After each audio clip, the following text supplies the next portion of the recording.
Dear friends, നിങ്ങൾക്കെല്ലാവർക്കും English ഇൻസ്റ്റിറ്റ്യൂട്ടിൻ്റെ 73ാമത്തെ spoken English ക്ലാസ്സിലേക്ക് സ്വാഗതം. ഇന്ന് നമുക്ക് ആക്ഷൻ വെർബുകളും സ്റ്റേറ്റീവ് വെർബുകളും എന്നാണ് പഠിക്കാനുള്ളത്. അതിനു മുൻപ് കഴിഞ്ഞ ക്ലാസ്സിൽ നമ്മൾ ക്രിയകളുടെ കുടുംബചരിത്രം പറഞ്ഞു അല്ലേ? വെർബ് ഫോംസ്, ക്രിയയുടെ രൂപങ്ങൾ അല്ലെങ്കിൽ വെർബ് ഫാമിലി, ക്രിയയുടെ കുടുംബം അല്ലെങ്കിൽ കുടുംബാംഗങ്ങളെ കുറിച്ചാണ് പറഞ്ഞത് അല്ലേ?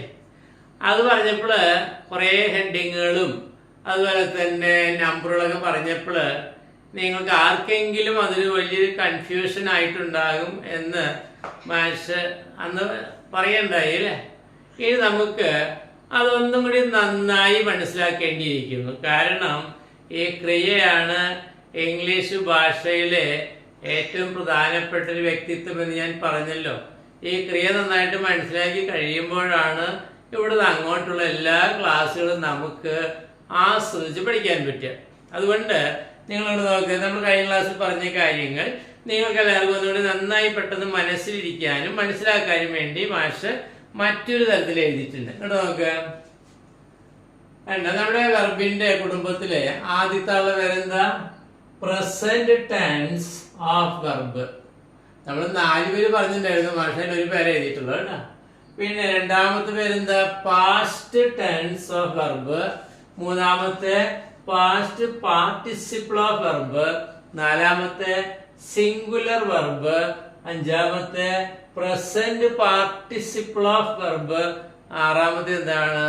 ഇൻഫിനിറ്റീവ്. ഓരോ ഹെഡിങ് മാത്രമേ ഉപയോഗിച്ചിട്ടുള്ളൂ, ഒരേ പേരുകൾ മാത്രം. അപ്പൊ 6 പേർക്ക് ഒരേ പേര് വെച്ച് 6 പേരുകൾ.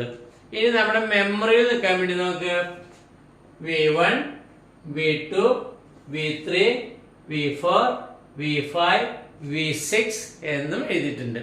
ഇനി നിങ്ങൾക്ക് ഈ പേരുകൾ ഓർത്തിരിക്കാൻ പറ്റിയില്ലെങ്കിൽ വേണ്ട, V1, V2, V3, V4, V5 ആ ക്രമത്തില് V1 എന്ന് പറഞ്ഞാൽ ക്രിയയുടെ ഷേപ്പ് എങ്ങനെയായിരിക്കും, V2 ക്രിയയുടെ ഷേപ്പ് എങ്ങനെയായിരിക്കും, അതാണ് നമുക്ക് അറിയേണ്ടത്. ക്രിയയുടെ V4 എന്ന് പറഞ്ഞാൽ അത് എങ്ങനെയിരിക്കും, മനസ്സിലായോ? അപ്പൊ നമുക്ക് ഒരു ചക്ക എന്ന് പറഞ്ഞാൽ അതിന്റെ ഷേപ്പ് ഏകദേശം നമുക്ക് മനസ്സിൽ വരും അല്ലേ? ചക്കയുടെ ഷേപ്പ് നമുക്ക് അറിയാലോ. ഓക്കെ, നമ്മളോട് പറയാണ് ഒരു ആട് എന്ന് പറഞ്ഞാലോ, ഒരു ആടിന്റെ രൂപം നമ്മുടെ മനസ്സിൽ തെളിയും അല്ലേ? തെളിയില്ലേ? തെളിയും. ഒരു പൂച്ച എന്ന് പറഞ്ഞാലോ, ഏതെങ്കിലും ഒരു പൂച്ചയുടെ ഷേപ്പ് മനസ്സിൽ തെളിയില്ല, പൂച്ചയ്ക്ക് ഉണ്ടല്ലോ ഷേപ്പ് അല്ലേ?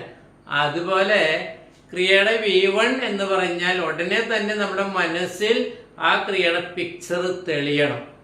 V2 എന്ന് പറഞ്ഞാൽ, V3 എന്ന് പറഞ്ഞാൽ, V4 എന്ന് പറഞ്ഞാലൊക്കെ ആ ക്രിയയുടെ ഷേപ്പ് നമ്മുടെ മനസ്സിൽ എന്ത് ചെയ്യണം?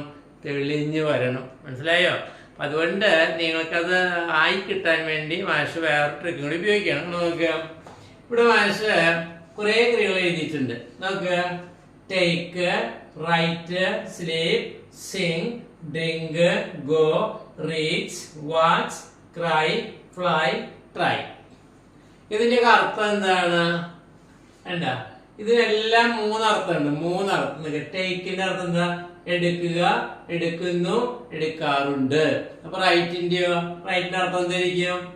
വേണ്ട, എടുക്കുക പോലെ എഴുതുക, എഴുതുന്നു, എഴുതാറുണ്ട്. അതുപോലെ സ്ലീപ്പ് ആണെങ്കിലോ? ഉറങ്ങുക, ഉറങ്ങുന്നു, ഉറങ്ങാറുണ്ട്. സിംഗാണെങ്കിൽ പാടുക, പാടുന്നു, പാടാറുണ്ട്. ഡ്രിങ്ക് ആണെങ്കിൽ കുടിക്കുക, കുടിക്കുന്നു, കുടിക്കാറുണ്ട്. അതുപോലെ വായിക്കാനും വിചാരിക്കണം അല്ലേ? അപ്പൊ ക്രിയകളുടെ അർത്ഥങ്ങൾ മനസ്സിലായല്ലോ. അപ്പൊ ആ 3 അർത്ഥം ഉണ്ടെന്ന കാര്യം ഓർക്കാം. ഇത് കഴിഞ്ഞ് നമുക്ക് ക്രിയയുടെ രണ്ടാമന്റെ അർത്ഥം എന്താണ്? ഉണ്ടാ, ടേക്കിന്റെ രണ്ടാമത് ടുക്കാണ്. പക്ഷെ അർത്ഥം എന്താ? എടുത്തു.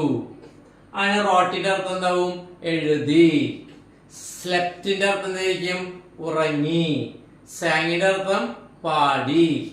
ഡ്രാങ്കിന്റെ അർത്ഥം കുടിച്ചു. വെന്റിന്റെ അർത്ഥം ഗോ, പോവുക. ആ വെന്റിന്റെ അർത്ഥം എന്താ? പോയി. കണ്ട, അപ്പൊ എടുത്തു, എഴുതി, ഉറങ്ങി, പാടി. കണ്ട, ആ ക്രമത്തില് നമ്മൾ അതിന്റെ മലയാളം ആലോചിക്കണം. ഇനി അടുത്തെന്താണ്? മൂന്നാമത്തെ രൂപം വെർബിന്റെ മൂന്നാമത്തെ രൂപം എന്താ? ഈ ടേക്കിന്റെ മൂന്നാമത്തെ രൂപമാണ് ടേക്കൺ. അപ്പൊ അർത്ഥം എന്താ? എടുത്തത്.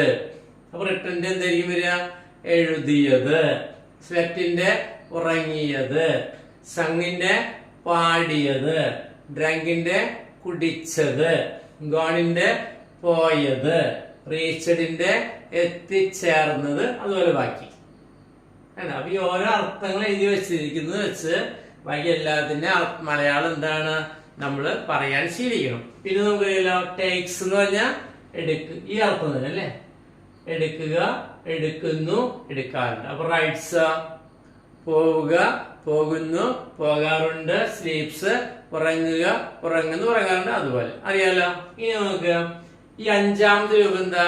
ടേക്കിന്റെ അഞ്ചാമത്തെ രൂപം വെർബ് 5 എന്താണ്? ടേക്കിംഗ്. അല്ല അപ്പൊ എടുക്കുന്ന, എടുക്കൽ. അപ്പൊ എന്താ? റൈറ്റിംഗ്. എന്താ അർത്ഥം വരിക? എഴുതുന്ന, എഴുതൽ. ഉറങ്ങുന്ന, ഉറങ്ങൽ. പാടുന്ന, പാടൽ. കുടിക്കുന്ന, കുടിക്കൽ. ഇതേ മലയാളം ചെയ്യണം എന്നിട്ട് പറഞ്ഞു കേട്ടോ. ഗോയിങ് പോകുന്ന, പോകൽ. ആ ക്രമത്തിൽ അങ്ങനെയാണ് ചിന്തിക്കണം. ഓക്കെ കേട്ടോ. അവസാന രൂപം ഇൻഫിനിറ്റീവ്. അതിന്റെ അർത്ഥം ഒന്നാമത്തെ ഫ്രണ്ടിൽ ടു വയ്ക്കാണല്ലോ. ടു ടേക്ക് എടുക്കുവാൻ, എടുക്കുന്നത്. അപ്പൊ എന്താ? ടു റൈറ്റ് എഴുതുവാൻ, എഴുതുന്നത്. ടു സ്ലീപ് ഉറങ്ങുവാൻ, ഉറങ്ങുന്നത്. ടു സിംഗ് പാടുവാൻ, പാടുന്നു. അതുപോലെ താഴ്ത്തി. അപ്പൊ മലയാളത്തിൽ അർത്ഥം ഉണ്ടാക്കുന്ന കാര്യം മനസ്സിലായല്ലോ. അപ്പൊ നമ്മള് എന്താ ഈ ഒരു വലിയ അർത്ഥങ്ങൾ ശരിക്കും പഠിക്കണം. എന്താ? ടേക്ക് എടുക്കുക, ഈ മൂന്നർത്ഥം. ടുക്ക് എടുത്തു, ടേക്കൺ എടുത്തത്, ടേക്സ് മൂന്നർത്ഥം, ടേക്കിംഗ്. ഇതേ അർത്ഥങ്ങൾ വെച്ച് എന്ത് ചെയ്യണം? ഈ ഏത് ക്രിയ വന്നാലും എന്ത് ചെയ്യണം? നമ്മളതിന് മലയാള അർത്ഥം ഉണ്ടാക്കണം. ഇത് പറയുന്ന സ്റ്റൈൽ ഉണ്ടാക്കണം. ആദ്യത്തെ അർത്ഥം നമ്മൾ പഠിക്കണം. റൈറ്റ് എഴുതുക, എഴുതുന്നു, എഴുതാറുണ്ട്. അപ്പൊ ഇതാ എഴുതി. ഇതെന്താ? എഴുതിയത്. പിന്നെന്താ? എഴുതുന്നു. അങ്ങനെ മനസ്സിലായല്ലോ. അപ്പൊ അർത്ഥം എങ്ങനെയാ പഠിക്കുന്ന കാര്യം മാഷ് പറഞ്ഞു കഴിഞ്ഞു.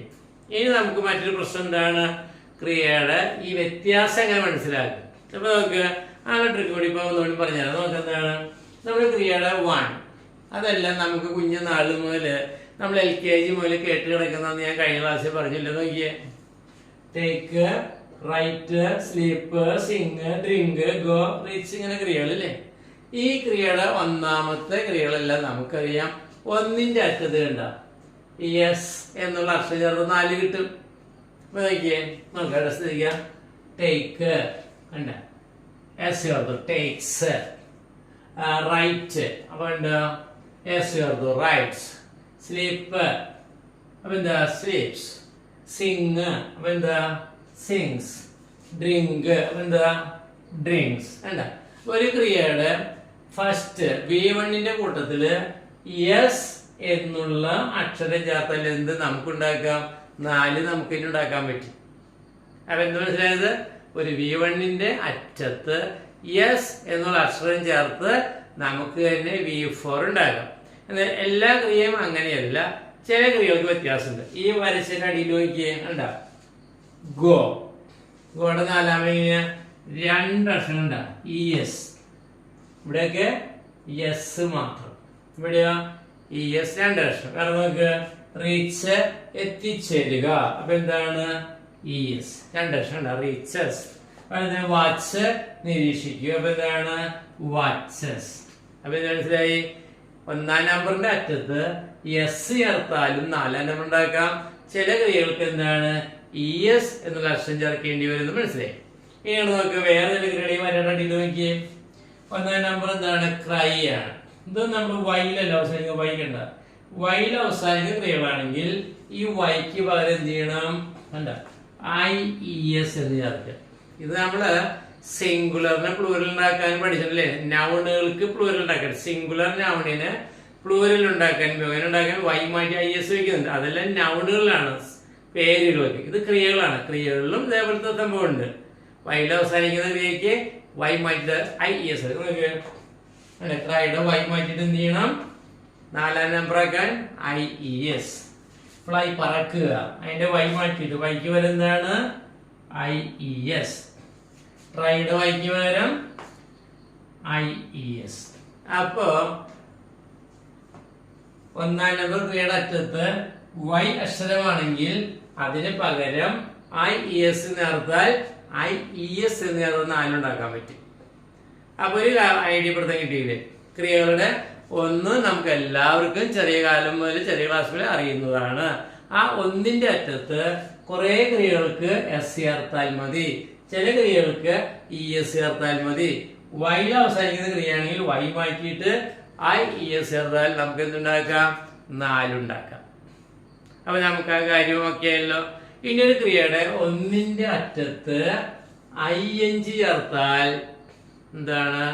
അഞ്ചാമത്തെ ഉണ്ടാക്കാം. അപ്പൊ നോക്കിയേ, take, taking, write, writing, sleep, sleeping, sing, singing, drink, drinking, go, going, reach, reaching, watch, watching, cry, കണ്ട, crying, fly, flying, try, try. അപ്പൊ നമുക്ക് ഒന്നറിഞ്ഞാൽ നമുക്ക് തന്നെ എന്തുണ്ടാക്കാം? 5 ഉണ്ടാക്കാം. ഇനി നമുക്ക് ഈ ഒന്നിന്റെ ഫ്രണ്ടില് കണ്ട, ഫ്രണ്ടില് ടു എന്നുള്ളൊരു വാക്ക് വെച്ച് കഴിഞ്ഞാൽ ആരുണ്ടാക്കാം? ഭയങ്കര എളുപ്പമല്ലേ? നോക്ക്, take, to take, write, to write, sleep, to sleep, sing, to sing, drink, to drink, go, to go, reach, to reach, watch, to watch, cry, to cry. അതുപോലെ അപ്പൊ അർത്ഥം എങ്ങനെ ചിന്തിക്കാന്ന് മാഷ ആദ്യം പറഞ്ഞു. അത് അർത്ഥം ആലോചിച്ചുണ്ടാക്കുന്ന കാര്യം. ഇപ്പൊ എന്താണ് പറഞ്ഞത്? ക്രിയയുടെ 1, 2, 3, 4, 5, 6 1 അറിഞ്ഞാൽ 4, 5, 6 നമുക്ക് ഉണ്ടാക്കാന്ന് പറഞ്ഞു. അങ്ങനെയാണെങ്കിൽ ഈ 2 and 3 അങ്ങനെ ഉണ്ടാക്കാൻ പറ്റില്ല എന്ന് കഴിഞ്ഞ ക്ലാസ്സിൽ പറഞ്ഞു അല്ലേ? അത് നമ്മൾ ബൈ ഹാർട്ട് പഠിക്കണം, മനഃപ്പാഠം തന്നെ പഠിക്കണം. ആദ്യത്തെ ക്ലാസ്സിൽ 250 മുകളിൽ എഴുതി തന്ന കാര്യം നിങ്ങളോട് പറഞ്ഞിരുന്നു. നിങ്ങളോട് കഴിഞ്ഞ ആഴ്ച മുതൽ പഠിക്കാൻ പറഞ്ഞിരുന്നു. എന്ത് ചെയ്യണം? അത് പഠിക്കണം. ഇംഗ്ലീഷ് ഭാഷ പഠിക്കണമെങ്കിൽ വാക്കുകളുടെ അർത്ഥം എന്ത് ചെയ്യണം നമുക്കറിയണം. ഗ്രാമറൊക്കെ നമുക്ക് വേഗം മനസ്സിലാക്കി എടുക്കാൻ പറ്റും. വെക്കണ വാക്കുകളുടെ അർത്ഥം കിട്ടണ്ടേ? ആ വാക്ക് കിട്ടിയിട്ട് വേണം എന്ത് ടെൻഷനനുസരിച്ച് അതിന് മാറ്റം വരുത്താൻ. ഇപ്പൊ റൈറ്റ് എന്നൊരു വാക്ക് കിട്ടിയാൽ പോലും മാറ്റങ്ങൾ വരുത്താൻ കുറെ പണികളുണ്ട്. അപ്പൊ വാക്ക് കിട്ടിയില്ലെങ്കിൽ എന്ത് ചെയ്യും? എഴുതുക എന്നുള്ളൊരു ഇംഗ്ലീഷ് അറിയുന്നില്ല. അത് കിട്ടാണ്ട് പിന്നെ ബാക്കിയുള്ള കാര്യങ്ങൾ നടക്കും. കാരണം വാക്കുകളുടെ അർത്ഥം പഠിക്കുന്നതിന് വലിയ പ്രാധാന്യമുണ്ട്. നിങ്ങൾ എല്ലാവരും എന്ത് ചെയ്യണം? പഠിച്ചാൽ അതിന് ആവശ്യത്തിനകത്ത് ഓർമ്മ വരില്ല. അപ്പം പഠിക്കാതിരുന്നല്ലോ കേട്ടോ. അപ്പൊ ഇംഗ്ലീഷ് പഠിക്കാനുള്ള ആഗ്രഹമുള്ള എല്ലാവരും എന്ത് ചെയ്യണം? യുദ്ധകാല അടിസ്ഥാനത്തിൽ ഭാഷ എഴുതി തന്ന ക്രിയകളുടെ 1, 2, 3 എന്താണ് പഠിക്കണം. അപ്പൊ ഈ കാര്യം എളുപ്പമായി മാറിയല്ലോ. എളുപ്പമായി എന്ന് മാഷ് വിചാരിക്കാം. ഇനി നമുക്ക് മെയിൻ വെർബുകളെ കുറിച്ച് പഠിക്കാം. അപ്പൊ കഴിഞ്ഞ ക്ലാസ്സിൽ നമ്മൾ പറഞ്ഞിരുന്നു. കഴിഞ്ഞ ക്ലാസ്സിൽ എന്താ പറഞ്ഞിരുന്നത്? ക്രിയകളെ പ്രധാനമായും 2ആയി തിരിച്ചിരിക്കുന്നു. ഒന്ന് മെയിൻ വെർബ്, മറ്റേത് ഓക്സിലറി വെർബ് അല്ലേ? ഇതെല്ലാം നമ്മൾ വിശദമായിട്ട് പഠിച്ചുകൊണ്ടിരിക്കുകയായിരുന്നു അല്ലെ? ഓക്സിലറി വെർബ് 24 നമുക്കറിയാം. അതുപോലെ മെയിൻ വെർബുകൾ, പ്രധാന ക്രിയകൾ. പ്രധാന ക്രിയ എന്ന് പറഞ്ഞാല് ഒരു വാചകത്തിൽ ഈ ക്രിയകൾക്ക് ജോലിയുണ്ട്. പ്രധാന ജോലി ചെയ്യുന്നവരാണെന്ന് പ്രധാന ക്രിയകൾ. സഹായികളായി നിൽക്കുന്നവരാണ് സഹായ ക്രിയകൾ. ഇത് നമ്മൾ പഠിച്ചുകൊണ്ടിരിക്കുകയാണല്ലോ. ഇനി നമ്മൾ ഇനി പ്രധാന ക്രിയകളെ കുറിച്ച് പഠിക്കാൻ പോവുകയാണ്. അപ്പൊ നമുക്ക് ഈ പ്രധാന ക്രിയകള് ഹൺഡ്രഡ്സ്, 100 കണക്കിനുണ്ട്. 100 കണക്കിന് പ്രധാന ക്രിയകളുണ്ട്. ഈ പ്രധാന ക്രിയകളെ വീണ്ടും 2ആയി തിരിച്ചിരിക്കുകയാണ്. പ്രധാന ക്രിയ എത്ര ജാതിയുണ്ട്? 2 തരം. അതിലൊന്നാണ് ആക്ഷൻ വെർബും മറ്റേത് സ്റ്റേറ്റ് വെർബ് അല്ലെങ്കിൽ സ്റ്റേറ്റീവ് വെർബ് എന്ന് വിളിക്കും. അപ്പോൾ പ്രധാന ക്രിയകൾ 2 തരമുണ്ട്. ഒരു ടീമിന്റെ പേരെന്താ? Action verb. മറ്റേ ടീമിന്റെ പേരോ? 2 പേരുണ്ട്. രണ്ടാമത്തെ ടീമിന് 2 പേരുണ്ട്. സ്റ്റേറ്റ് വെർബ് അല്ലെങ്കിൽ സ്റ്റേറ്റീവ് വെർബ് എന്ന് വിളിക്കും. ഈ പ്രധാന ക്രിയകളിൽപ്പെട്ട ആക്ഷൻ വെർബുകളാണ് നമുക്ക് ഏറ്റവും കൂടുതൽ പരിചയമുള്ളവർ. പേരിൽ തന്നെ ഉണ്ടല്ലോ ആക്ഷൻ. എന്താണ്? അത് പ്രവർത്തിച്ച് കാണിക്കാൻ പറ്റുന്നവ. നമുക്ക് എല്ലാ പ്രവൃത്തികളും ഇങ്ങനെ കാണിച്ചു കൊടുക്കാൻ പറ്റില്ല. മറ്റുള്ളവർക്ക് കാണിച്ചു കൊടുക്കാൻ പറ്റുന്ന പ്രവൃത്തികളാണ് എന്ത് പറയുന്നത്? ആക്ഷൻ വെർബ് എന്ന് പറയുന്നത്. അത് നിങ്ങൾക്ക് മനസ്സിലാകാൻ വേണ്ടി ഇവിടെ കുറെ ആക്ഷൻ വെർബ് എഴുതി വെച്ചിട്ടുണ്ട്. നമുക്ക് കം കം എന്ന് എന്താ? വരിക. എങ്ങനെ വരിക? നമുക്ക് കാണിച്ചു കൊടുക്കാൻ വേണ്ട അല്ല, അങ്ങനെയല്ലേ വരിക? നമ്മൾ വീട്ടിലേക്ക് വരിക അല്ലേ? വരിക. ഒരാളിങ്ങനെ വരുന്നുണ്ട് വേണ്ട. ഓക്കെ, അതിന് മൂന്നർത്ഥം അറിയില്ല. വരിക, വരുന്നു, വരാറുണ്ട്. അതുപോലെ നമുക്ക് റൈറ്റ് എന്ന് പറയുന്നത് എന്താ? എഴുതുക. എഴുതുക, എഴുതുക, എഴുതി കാണിച്ചു കൊടുക്കാൻ പറ്റും. ജമ്പ് എന്ന് പറയുന്നത് എന്താ? ചാടുക. ചാടി കാണിച്ചു കൊടുക്കാൻ പറ്റും. വാക്ക്, നടക്കുക, കാണിച്ചു കൊടുക്കാൻ പറ്റും. ടാക്ക്, സംസാരിക്കുക. ഞാൻ നിങ്ങളോട് സംസാരിക്കുകയാണല്ലോ, അങ്ങനെ സംസാരിച്ച് കാണിക്കുകയാണല്ലോ. കുക്ക്, പാചകം ചെയ്യുക. അടുക്കളയില് പാത്രങ്ങൾ തട്ടിമുട്ടിയൊക്കെ ചെയ്യുന്ന പ്രവൃത്തി അങ്ങനെ ചെയ്ത് കാണിക്കാമല്ലോ. ഇളക്കലും തിരിക്കലും മറിക്കലും ഒക്കെ. ഓടുക, എടുക്കുക, എന്തെങ്കിലും എടുക്കണ കാണിച്ചു കൊടുക്കുക. സിംഗ്, പാടുക. പാടി കാണിച്ചു കൊടുക്കുക. എന്താണ്? ഡാൻസ്, ഡാൻസ്, നൃത്തം ചെയ്ത് കാണിച്ചു കൊടുക്കാൻ പറ്റും. അതുപോലെ എന്താണ്? സ്ലീപ്പ്, ഉറങ്ങല. അപ്പോ ആക്ഷൻ വെർബുകളെല്ലാം തന്നെ എന്താണ്? നമുക്ക് കാണിച്ചു കൊടുക്കാൻ പറ്റും. അപ്പൊ ആക്ഷൻ വെർബ് മനസ്സിലായല്ലോ. ഇതിനെല്ലാത്തിനും മൂന്നർത്ഥം ഉണ്ട്. വരിക, വരുന്നു, വരാറുണ്ട്. അപ്പൊ എഴുതുക, എഴുതുന്നു, എഴുതാറുണ്ട്. ചാടുക, ചാടുന്നു, ചാടാറുണ്ട്. അങ്ങനെ എല്ലാവർക്കും ഉണ്ട്. ഓക്കെ, അപ്പൊ ആക്ഷൻ വെർബ് മനസ്സിലായെന്ന് വിചാരിക്കുന്നു. നമുക്ക് കാണിച്ചു കൊടുക്കാൻ പറ്റുന്ന എല്ലാ വെർബുകളും എന്താണ്? ആക്ഷൻ വെർബാണ്. അങ്ങനെയാണെങ്കിൽ ഈ സ്റ്റേറ്റ് വെർബ് അല്ലെങ്കിൽ സ്റ്റേറ്റീവ് വെർബ് എങ്ങനെയായിരിക്കും? അത് 4 തരത്തില് ആ ക്രിയകൾ നമുക്ക് കാണിക്കാൻ പറ്റും. ആ പ്രവൃത്തികൾ കാണിക്കില്ല, അത് നമുക്ക് പ്രകടിപ്പിക്കാൻ പറ്റും. സ്റ്റേറ്റീവ് വെർബ് അല്ലെങ്കിൽ സ്റ്റേറ്റ് വെർബുകൾ 4 തരത്തില് ഉള്ളവയുണ്ട്. അത് നമുക്ക് എങ്ങനെയാണ്? കാണിച്ചു കൊടുക്കാൻ പറ്റില്ല. അതിവിടെ മനസ്സിന്റെയും ബ്രെയിനിന്റെയും ഹൃദയത്തിന്റെ ഒക്കെ ചില ഭാവങ്ങളും ചിന്തകളുമാണ്. അതുകൊണ്ട് ആ 4 വിഭാഗത്തില് ഒരു വിഭാഗം എഴുതി കഴിഞ്ഞിട്ടുണ്ട്, ബാക്കി പിന്നാലെ വരുന്നുണ്ട്. അപ്പൊ നമുക്ക് ഈ സ്റ്റേറ്റ് വെർബ് അല്ലെങ്കിൽ സ്റ്റേറ്റ് വെർബ് 4 തരത്തിലുണ്ട്. അതിൽ ഒന്നാമത്തെ എന്താണ്? സിറ്റുവേഷൻസ്. സിറ്റുവേഷൻ എന്ന് പറഞ്ഞ അവസ്ഥകളെ സൂചിപ്പിക്കുന്ന ക്രിയകൾ. ഏത് അവസ്ഥയിലാണ് എന്ന് സൂചിപ്പിക്കാൻ ഉപയോഗിക്കുന്ന ക്രിയകളാണ് സിറ്റുവേഷൻസ് വെർബുകൾ എന്ന് പറഞ്ഞാൽ. നമുക്ക് ഈ സിറ്റുവേഷൻ വെർബുകളൊക്കെ നടക്കുന്നത് എവിടെയാണെന്നറിയാമോ? നമുക്ക് കാണിക്കാൻ പറ്റില്ല എന്ന് പറഞ്ഞല്ലോ. കാണിക്കാൻ പറ്റില്ലാത്തത് കൊണ്ട് ഇത് എങ്ങനെയാണ് പിന്നെ ഈ ക്രിയ മനസ്സിലാക്കിയെടുക്കുക? അതൊക്കെ നമ്മുടെ ബ്രെയിനിൽ നടക്കുന്ന കാര്യങ്ങളാണ്. ബ്രെയിനിൽ നടക്കുന്നവയാണ്, അല്ലെങ്കിൽ പുറത്തേക്ക് കാണാൻ പറ്റില്ല. ഇപ്പൊ നിങ്ങൾ നോക്കിയേ, ബ്രെയിനിൽ തലമുണ്ടയിൽ നടക്കുന്ന കാര്യങ്ങളാണ്, കാണിച്ചു കൊടുക്കാൻ പറ്റില്ല. അന്ന് അങ്ങനെ സാധനം ഉണ്ട്. താനും അങ്ങനെ ഒരു സാധനം ഉണ്ട്, പക്ഷെ കാണിക്കാൻ പറ്റില്ല. അങ്ങനെ നോക്കിയേ, അറിയുക. നമ്മൾ എന്തെങ്കിലും കാര്യങ്ങൾ അറിയുന്നത് എങ്ങനെ നമ്മൾ കാണിച്ചു കൊടുക്കുക? നമ്മുടെ അറിവ് കാണിക്കാൻ എന്തെങ്കിലും ഒരു പൊതുവായൊരു മാർഗം ഉണ്ടോ? നമ്മുടെ അറിവ് കാണിച്ചു കൊടുക്കുക. ചില ആളുകൾ സംസാരത്തിൽ അറിവ് കാണിക്കും, ചിലരെന്താണ് ബുദ്ധി കൊണ്ട് അറിവ് കാണിക്കും, ചില ആളുകൾ പ്രവൃത്തി കൊണ്ട് അറിവ് കാണിക്കില്ലേ. അറിവിനെ പൊതുവായിട്ട് പ്രകടിപ്പിക്കാൻ ഒരു മാർഗമില്ല. അത് ഓടുക എന്നുള്ളതിനല്ലേ? ഓടുക എന്ന് പറഞ്ഞാൽ എല്ലാരും ഇങ്ങനെയാണ് ഓടുക. കണ്ട, ഉറങ്ങാത്ത എല്ലാരും തന്നെ ഉറക്കും. അതിനൊരു പൊതുവായൊരു പ്രകടന രീതിയുണ്ട്. ഇനി നോക്കിയേ, വാണ്ട്, ആവശ്യം. ആവശ്യം കൊണ്ട് ബ്രെയിനിലാണ് തോന്നുന്നത് അല്ലേ? ആവശ്യം ഇങ്ങനെ പ്രകടിപ്പിക്കുക. നമുക്കൊരു സാധനം ആവശ്യം എങ്ങനെ കാണിക്കും? ചിരിച്ചാൽ മതിയോ? കരഞ്ഞാൽ മതിയോ? ഉണ്ട്. ആവശ്യം പ്രകടിപ്പിക്കാൻ ഒരു പൊതുവായ മാർഗമില്ല. മനസ്സിലായല്ലോ? പിന്നീട് അതിന്റെ അർത്ഥം ആവശ്യം തന്നെയാണ്. അണ്ടർസ്റ്റാൻഡ്, മനസ്സിലാക്കുക. മനസ്സിലാക്കിയ കാര്യം എങ്ങനെ നമുക്ക് കാണിച്ചു കൊടുക്കുക? മനസ്സിലായി എന്നുള്ള കാര്യം എങ്ങനെ കാണിച്ചു കൊടുക്കുക? ചിരിച്ചാൽ മതിയോ? ഇത് കണ്ണടച്ച് പിടിച്ചാൽ മതി, കണ്ണു തുറന്ന് പിടിച്ചാൽ മതിയോ? അത് നമുക്ക് കാണിച്ചു കൊടുക്കാൻ പറ്റില്ല. അതൊക്കെ ബ്രെയിനിൽ നടക്കുന്ന പ്രവൃത്തികളാണ്. പിന്നെ നമുക്ക് ഓർമ്മിക്കുക. നമുക്ക് ഓർമ്മിക്കുന്നത് ഇങ്ങനെ കാണിച്ചു കൊടുക്കുക ഇങ്ങനെ ഓർമ്മിക്കുന്ന കാര്യം അല്ല. ഇതെല്ലാം ബ്രെയിനിൽ നടക്കുന്ന കാര്യങ്ങളാണ്, പുറത്തേക്ക് കാണിക്കാൻ പറ്റില്ല. പിന്നെ നമുക്ക് വിശ്വാസം. നമ്മുടെ വിശ്വാസം കാണിക്കാൻ വേണ്ടി നമ്മൾ എങ്ങനെ പ്രകടിപ്പിക്കുക? വിശ്വാസം എങ്ങനെ പ്രകടിപ്പിക്കുക?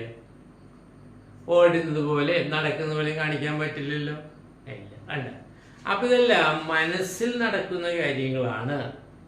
അതുകൊണ്ട് ഇവനൊക്കെ നമ്മൾ സിറ്റുവേഷൻ ഒരവസ്ഥകളാണ്. മനസ്സിന്റെ ഒരവസ്ഥ, അറിയുന്നൊരവസ്ഥ, ആവശ്യമുള്ളൊരവസ്ഥ, മനസ്സിലാക്കുന്നൊരവസ്ഥ. ആര് മനസ്സിലാക്കുന്ന അവസ്ഥയിലല്ല ഞാൻ എന്നൊക്കെ പറഞ്ഞു കേട്ടിട്ടില്ലേ എന്ന് പറഞ്ഞ പോലെ.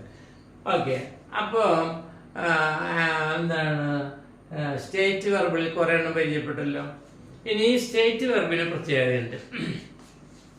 ഈ ആക്ഷൻ വെർബിന്റെ അടിയിൽ എഴുതി വെച്ചിട്ടുണ്ട് ഓൾ ടെൻസസ്. നമ്മളിനി ടെൻസുകളിലേക്ക് പോകാൻ നിൽക്കല്ലേ, കാലങ്ങൾ. അപ്പം ഈ ആക്ഷൻ വെർബുകളുടെ പ്രത്യേകത എല്ലാ ടെൻസിലും ഈ വെർബുകൾ ഉപയോഗിക്കാൻ പറ്റും.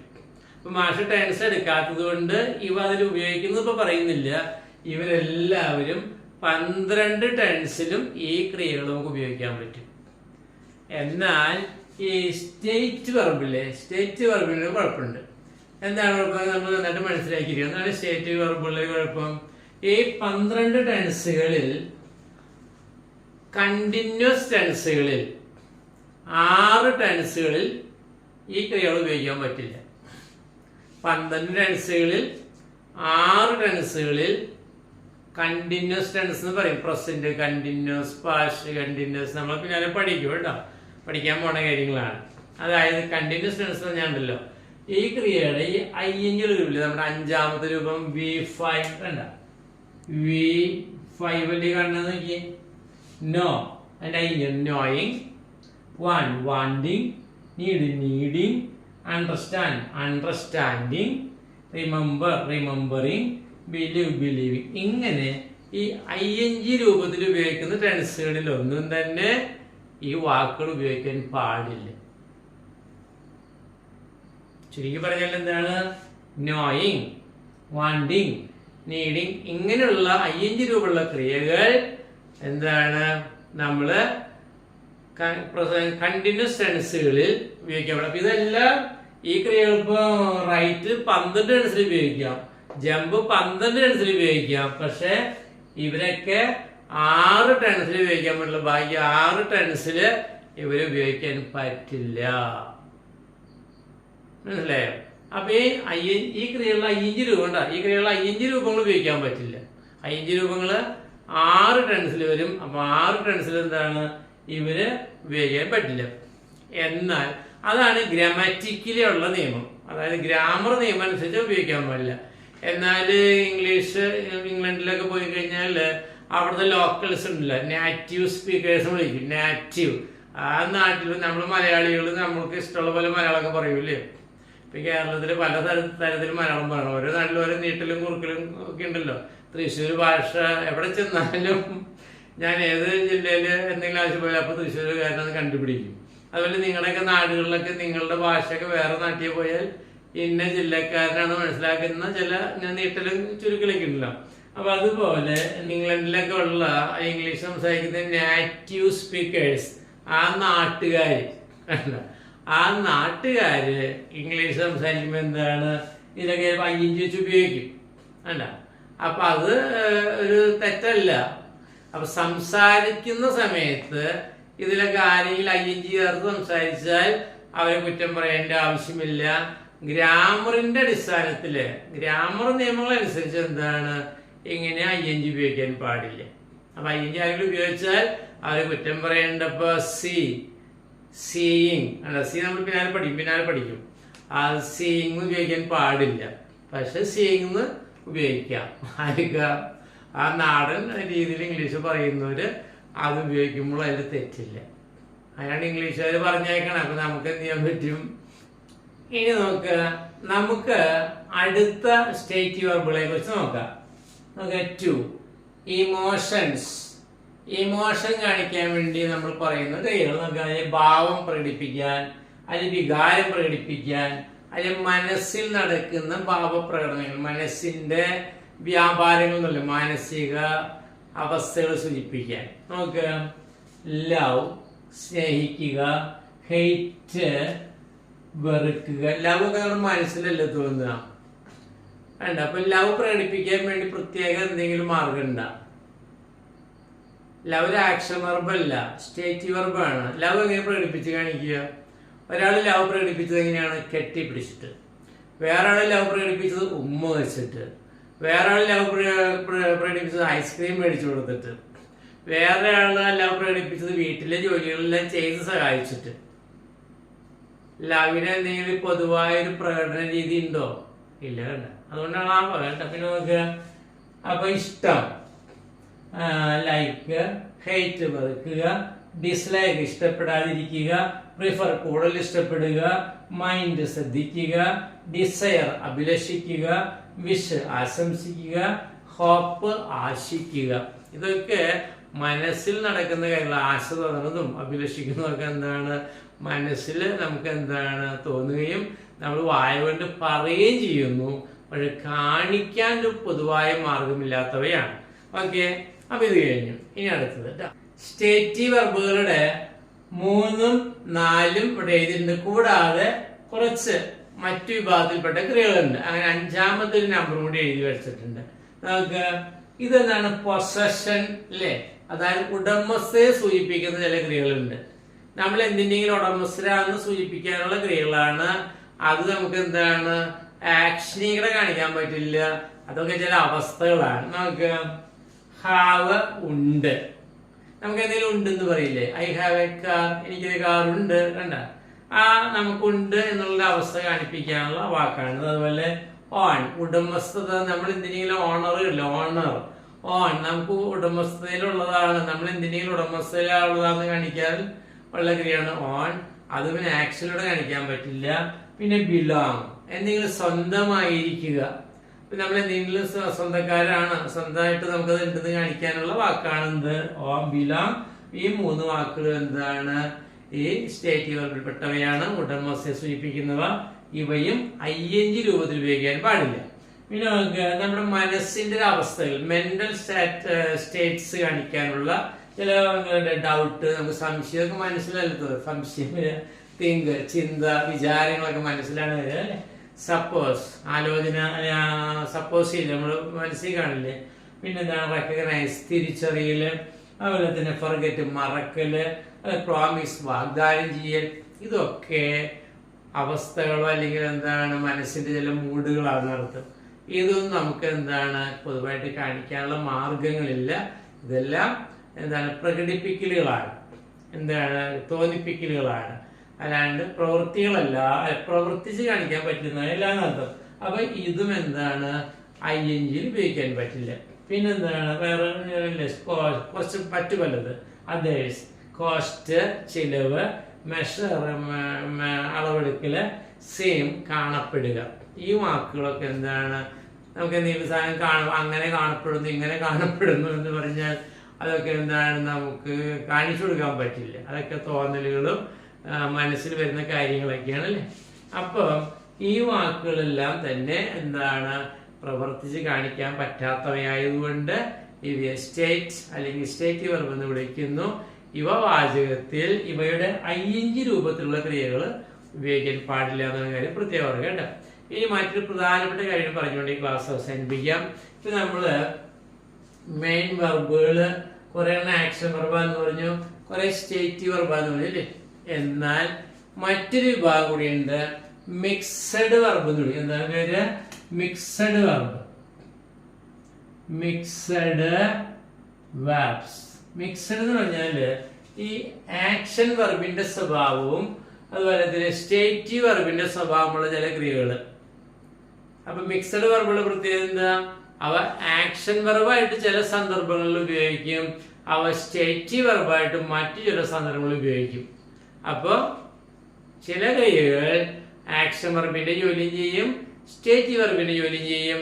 അത്തരം ക്രിയകളെയാണ് എന്ത് വിളിക്കുന്നത്? മിക്സഡ് വെർബ് എന്ന് വിളിക്കും. ആ മിക്സഡ് ഇതിൽപ്പെട്ടവർ തന്നെ ഇപ്പൊ നമ്മൾ എഴുതി കഴിഞ്ഞ് ഈ ആക്ഷൻ വെർബിൾ അല്ല. എന്താണ് സ്റ്റേറ്റീവ് വെർബ് എഴുതിയില്ലേ?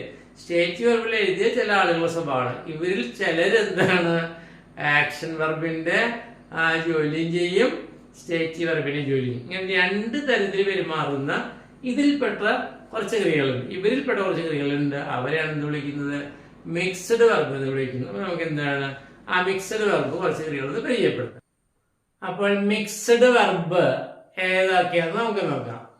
അതായത് സ്റ്റേറ്റീവ് വെർബിൽപ്പെട്ട ചില ക്രിയകൾ അല്ലെങ്കിൽ സ്റ്റേറ്റീവ് വെർബിൽപ്പെട്ട ചില ക്രിയകൾ ആക്ഷൻ വെർബിന്റെ സ്വഭാവം കാണിക്കുന്നുണ്ട്.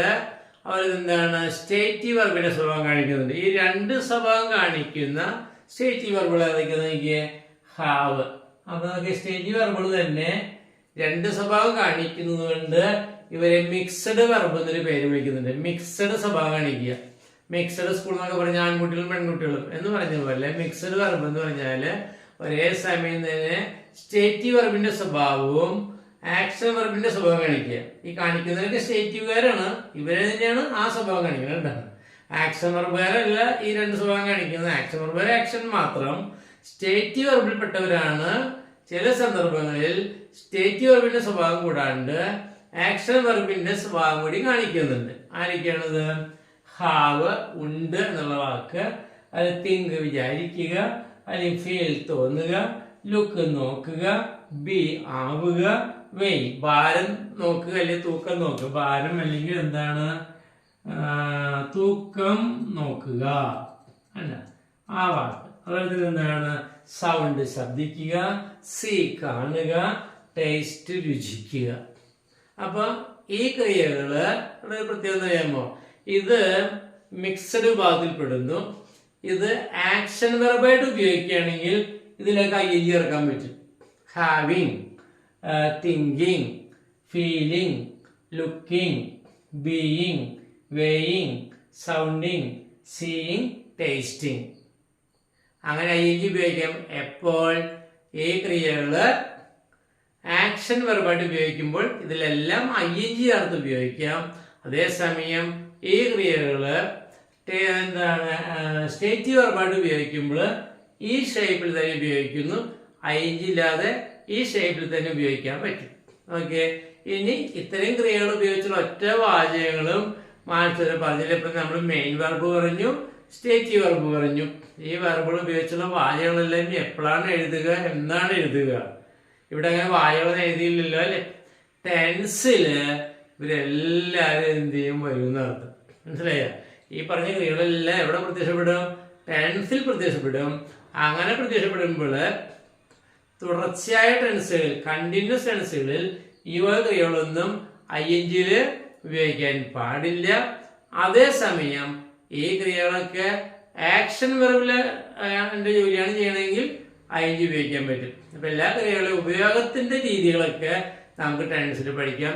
ഇപ്പോൾ ഇവർ ഇങ്ങനെയൊക്കെ ഉണ്ട് എന്ന് പരിചയപ്പെട്ടു എന്ന് മാത്രം. രണ്ട് തരത്തിലുള്ളവരാണ് ഇവരെന്ന് പരിചയപ്പെട്ടു എന്ന് പറഞ്ഞുകൊണ്ട് ഇന്നത്തെ ക്ലാസ് അവസാനിപ്പിക്കുന്നു. Okay, thank you very much.